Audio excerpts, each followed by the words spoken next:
الحمدللہ رب العالمین والصلاة والسلام علی اشرف الانبیاء والمرسلین وعلی آلہ وصحبہ اجمعین ومن تبعہم بإحسان الی یوم الدین اما بعد۔ ناظرین کرام، علم میراث کی یہ 6ویں کڑی ہے جس میں آپ لوگوں کا استقبال ہے۔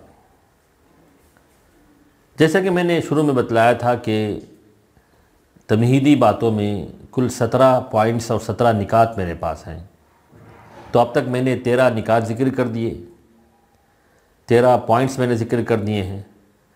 تو اب آپ کے سامنے 14واں پوائنٹ اور 14واں نقطہ پیش کرنے جا رہا ہوں۔ ناظرین کرام، اس میں یہ ہے کہ اللہ تعالیٰ نے سورہ نساء ہی میں فرمایا وَإِذَا حَضَرَ الْقِسْمَةَ أُولُو الْقُرْبَى وَالْيَتَامَى وَالْمَسَاكِينُ فَارْزُقُوهُم مِّنْهُ وَقُولُوا لَهُمْ قَوْلًا مَّعْرُوفًا، کہ جب تقسیم ترکہ کے وقت قرابت دار، یتیم اور مسکین آ جائیں تو تم اس میں سے تھوڑا بہت انہیں بھی دے دو اور ان سے نرمی سے بولو۔ بعض علماء نے اس آیت کو منسوخ قرار دیا ہے، تفسیر کی کتابوں میں آپ دیکھیں گے، لیکن صحیح بات یہ ہے کہ یہ آیت محکم ہے اور اس کا حکم ابھی باقی ہے، اور اس آیت میں ایک اخلاقی ہدایت دی گئی ہے کہ امداد کے مستحق وہ رشتہ دار جو میت کے وارث نہیں ہو رہے ہیں یا وہ جن کے باپ کا انتقال ہو چکا ہے، یتیم ہیں، غریب اور مسکین ہیں، اور آپ تقسیم ترکہ کے لیے بیٹھے ہیں اور وہ لوگ اس وقت آ جائیں، تو جو مال آپ کو بغیر مشقت کے وراثت کے طور پر مل رہا ہے اس میں سے کچھ ان کو بھی دے دو۔ اور اگر بات ایسی ہے کہ کوئی گنجائش نہیں نکل رہی ہے، وارثین زیادہ ہیں، ترکہ کم ہے، تو ایسی صورت میں نرمی سے ان سے گفتگو کر کے ان کو بھیج دو۔ شیخ مشہور حسن، جو شیخ البانی رحمہ اللہ کے شاگرد ہیں، وہ فرماتے ہیں کہ یہ ایک سنت متروکہ ہے، معاشرے میں لوگوں نے ایسا کرنا چھوڑ دیا ہے۔ لوگوں کو چاہیے کہ اس سنت کو زندہ کریں، اور ان کے ہاں کبھی تقسیم میراث کا مسئلہ آئے تو جو رشتہ دار آتے ہیں، جو غریب اور مسکین رہتے ہیں، اور اگر وہ اس مجلس میں نہ رہیں تو ان کے لیے کچھ حصہ اٹھا کر دے دے، اس آیت پر عمل ہو جائے گا۔ یا جو ہمارے رشتہ دار میں جو ایسے ہیں جو وارث نہیں ہو پا رہے ہیں، ان کو کچھ دے دینا چاہیے، اور اگر ہم نہیں دے سکتے تو اچھی بات ان کو کہہ کر ہم ان کو لوٹا سکتے ہیں اگر وہ مجلس میں حاضر ہو جاتے ہیں۔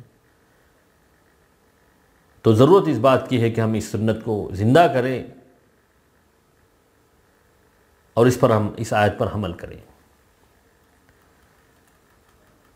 15واں پوائنٹ اور 15واں نقطہ یہ ہے کہ عام طور پر آپ دیکھیں گے کہ ولد زنا کی آج بڑی کثرت ہے، استغفر اللہ علی ذالک۔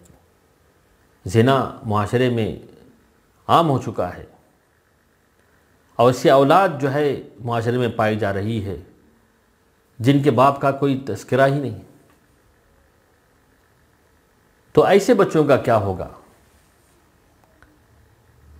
اس کو ولد زنا کہتے ہیں۔ یہ وہ بچہ ہے جسے اس کی ماں نے بغیر شرعی شوہر کے جنا ہو، یعنی وہ کسی دوسرے مرد سے ناجائز تعلقات کا نتیجہ ہو۔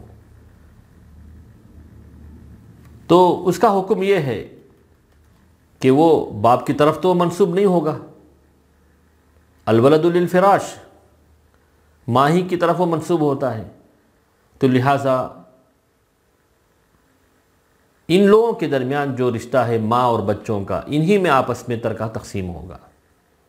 ماں کے جو دوسرے بچے ہوتے ہیں، گویا جو ہے اس کے ماں شریک بھائی بہنیں ہوتے ہیں، انہی میں وہ آپس میں ترکہ تقسیم ہوگا۔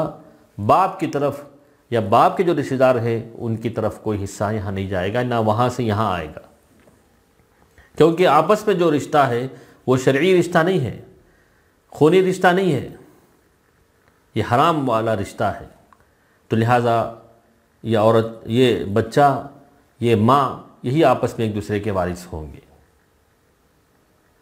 اللہ تعالی ہمیں ایسے معاشرے سے محفوظ رکھے۔ اور نمبر 16واں پوائنٹ اور 16واں نقطہ یہ ہے، نعوذ باللہ اگر معاشرے کا کوئی مسلمان گھرانے میں پیدا ہوا بچہ مرتد ہو جائے، اور ارتداد کا فتنہ یہ بھی موجود ہے آج، اللہ تعالیٰ ہمارے بچوں کو، ہم کو اس فتنے سے محفوظ رکھے۔ اللہ نہ کرے کوئی آدمی مرتد ہو جائے۔ مرتد سے مراد یہ وہ مرد یا عورت ہے جو ایمان لانے کے بعد کسی کے دباؤ میں آئے بغیر مکمل ہوش و حواس کے ساتھ دین اسلام سے پھر جائے۔ مسلمان تھا، ہندو بن گیا، نعوذ باللہ، یا کرسچن یا عیسائیت قبول کر لیا، یا بے دین ہو گیا، اسلام ہی کو چھوڑ دیا، اس نے خیر بات کہہ دیا، اور یہ مکمل ہوش و حواس کے ساتھ کسی کے دباؤ میں آئے بغیر، تو یہ مرتد ہے، نعوذ باللہ۔ اس کی میراث کا حکم یہ ہے کہ وہ نہ خود وارث ہوگا، نہ کسی وہ دوسرے کا وارث ہو سکتا ہے۔ جیسا کہ میں نے موانع ارث میں بتایا تھا کہ اختلاف دین یہ معنی ارث ہے۔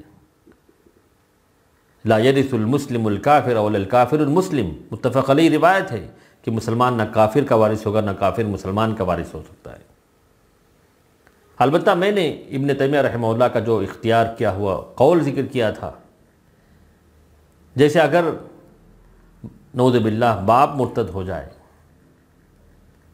بچے تو مسلمان ہیں، تو باپ کے اس مال میں سے بچوں کو ملنا چاہیے۔ لیکن اگر برعکس ہو جائے تو ایسی صورت میں وراثت نہیں ہونی چاہیے، مسلمانوں کو اپنا حصہ ملنا چاہیے۔ برعکس ہو جائے تو کافر کو مسلمان کے مال میں سے ملنا نہیں ہے، لیکن مسلمان کو کافر کے مال سے ملنا چاہیے۔ اللہ تعالی ہمارے اس معاشرے میں اس قسم کے ارتداد کی فتنے سے ہمیں اور مسلمان قوم کو محفوظ رکھے۔ اللہ تعالیٰ سے دعا ہے کہ اللہ تعالیٰ ہم تمام کو اس علم کی باریکیوں کو سمجھنے اور اس پر عمل کرنے کی توفیق نصیب کرے۔ وآخر دعوانا الحمدللہ رب العالمین وصلی اللہ علی نبینا محمد۔